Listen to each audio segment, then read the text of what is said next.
how to save video from CapCut to gallery. So that is it. If you found this video helpful, please like, share and subscribe, and thank you so much for watching.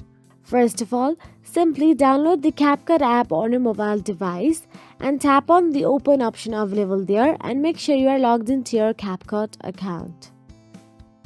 Then here simply tap on the allow or don't allow according to your preferences.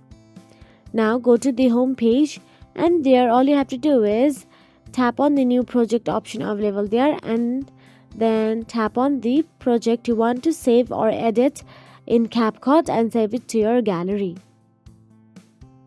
So now make sure you are done with the video edits in CapCut and happy with the final result. Once a video is ready, look for the export button usually located in the top right corner. You can also choose the resolution, example 720 picture quality, 1080 picture quality. Simply tap on the picture quality option available at the top right corner right next to the export and select the one that suits your need.